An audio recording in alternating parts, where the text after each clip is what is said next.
السلام علیکم ورحمۃ اللہ وبرکاتہ نحمده ونصلی علی رسوله الکریم اما بعد صلاۃ والسلام اللہ تعالی نے ارشاد فرمایا ہے، اے لوگو جو ایمان لائے ہو رسول اللہ صلی اللہ علیہ وسلم پر صلاۃ والسلام پڑھو۔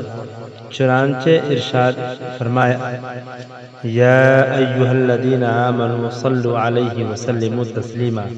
رسول اللہ صلی اللہ علیہ وسلم نے ارشاد فرمایا، جو شخص مجھ پر میری قبر کے پاس درود شریف پڑھتا ہے اس کو میں خود سنتا ہوں، اور جو مجھ سے فاصلے پر درود پڑھتا ہے وہ مجھ کو پہنچا دیا جاتا ہے، یعنی بذریعہ ملائکہ۔ رسول اللہ صلی اللہ علیہ وسلم نے ارشاد فرمایا، جو شخص مجھ پر درود بھیجے کسی کتاب میں تو ہمیشہ فرشتے اس پر درود بھیجتے رہیں گے جب تک کہ میرا نام اس کتاب میں رہے گا۔ جمعہ کے خطبہ میں جب حضور اکرم صلی اللہ علیہ وسلم کا نام مبارک آوے یا خطیب یہ آیت پڑھے، یا ایھا الذین آمنوا صلوا علیہ وسلموا تسلیما، تو اپنے دل میں زبان کی حرکت دیے بغیر صلی اللہ علیہ وسلم کہہ لے۔ در مختار میں ہے کہ درود شریف پڑھتے وقت اعضاء کو حرکت دینا اور آواز بلند کرنا جہل ہے۔ اس سے معلوم ہوا کہ بعض جگہ جو رسم ہے کہ نمازوں کے بعد حلقہ باندھ کر بہت چلا چلا کر درود شریف پڑھتے ہیں، یہ مناسب نہیں ہے۔ جب اس میں مبارک لکھے صلاۃ والسلام بھی لکھے، یعنی صلی اللہ علیہ وسلم پورا لکھے، اس میں کوتاہی نہ کرے، صرف صلی اللہ علیہ وسلم یا صلی اللہ علیہ وسلم پر اکتفا نہ کرے۔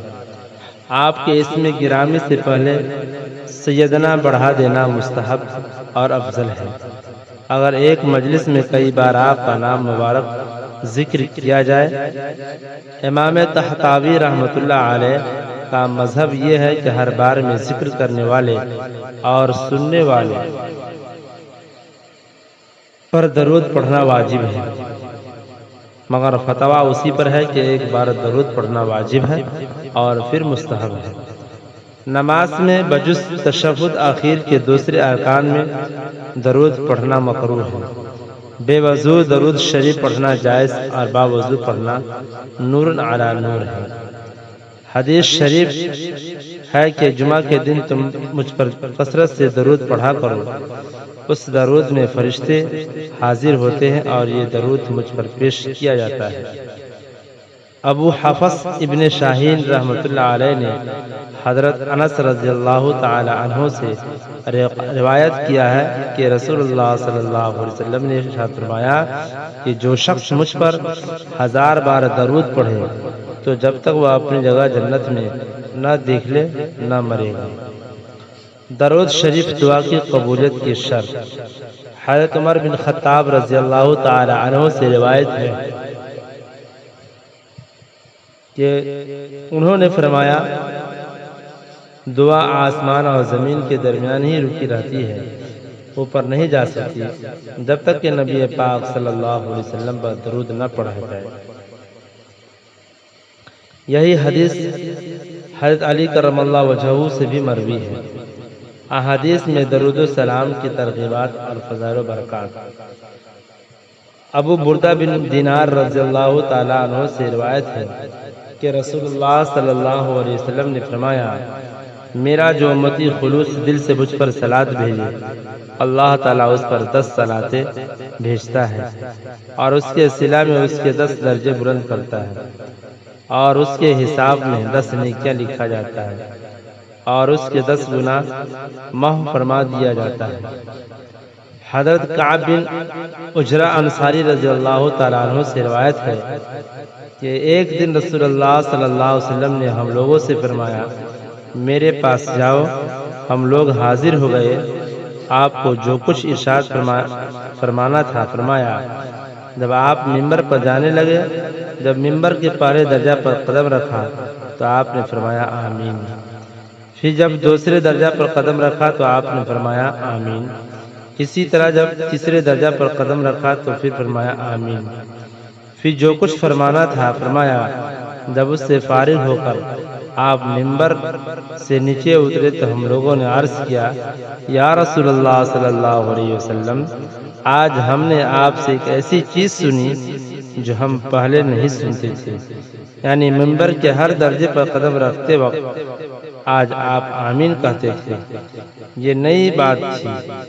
آپ صلی اللہ علیہ وسلم نے بتایا کہ جب میں ممبر پر چڑھنے لگا تو جبرائیل امین آ گئے۔ انہوں نے کہا کہ تباہ و برباد ہوا محروم جو رمضان المبارک پائے اور اس میں بھی اس کی مغفرت کا فیصلہ نہ ہو۔ تو میں نے کہا آمین۔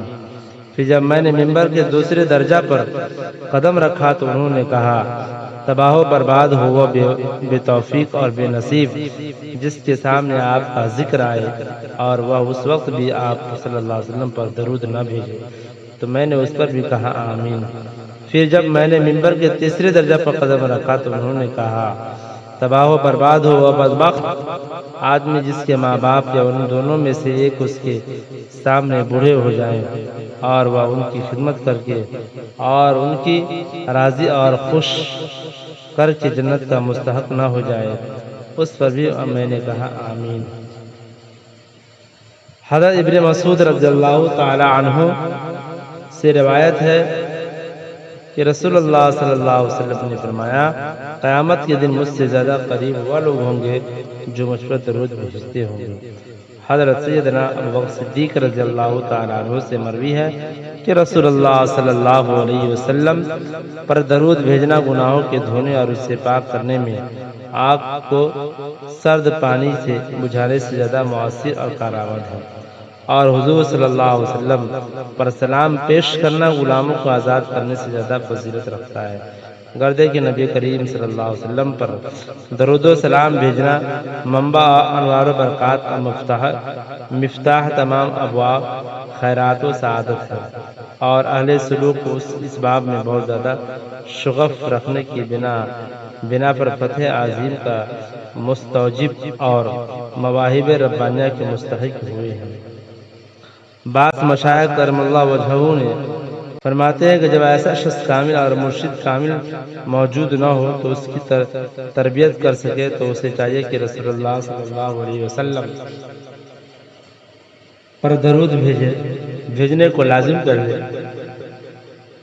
اور یہ ایسا طریقہ ہے جس سے طالب وہ اصل بحق ہوتا ہے، اور یہی درود و سلام اور حضور صلی اللہ علیہ وسلم کی طرف توجہ کرنا احسن طریقے سے آداب نوری اور اخلاق جمیلہ محمدیہ سے اس کو تربیت کر دیں گے اور کمالات کے بلند تر مقامات اور قرب الہی کے منازل پر اسے فائز کریں گے، اور سید الکائنات افضل الانبیاء والمرسلین صلی اللہ علیہ وسلم کے قرب سے سرفراز فرمائیں گے۔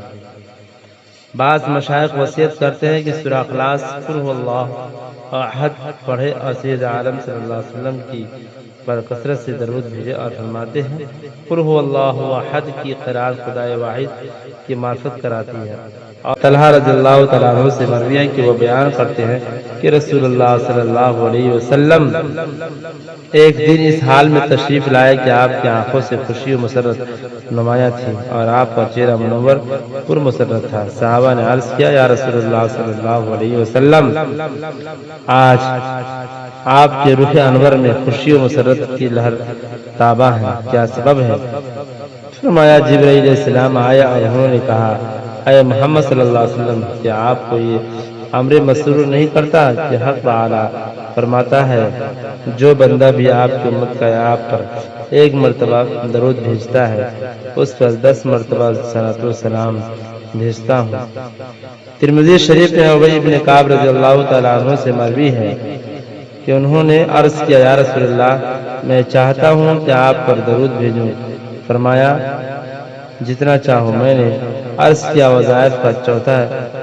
فرمایا جتنا چاہو اور زیادہ بھیجو تو تمہارے لیے اور زیادہ بہتر ہے۔ عرض کیا نصف؟ فرمایا جتنا چاہو، اگر زیادہ کرو تو تمہارے لیے اور زیادہ بہتر ہے۔ عرض کیا 2/3؟ فرمایا جتنا چاہو اور اگر زیادہ کرو تو تمہارے لیے اور زیادہ بہتر ہے۔ عرض کیا پھر تو میں اپنی تمام دعا کے بدلے میں آپ پر درود ہی بھیجتا رہوں گا۔ فرمایا تب تم نے اپنی ہمت پوری کر لی اور گناہوں کو معاف کرا لیا۔ خدا حافظ۔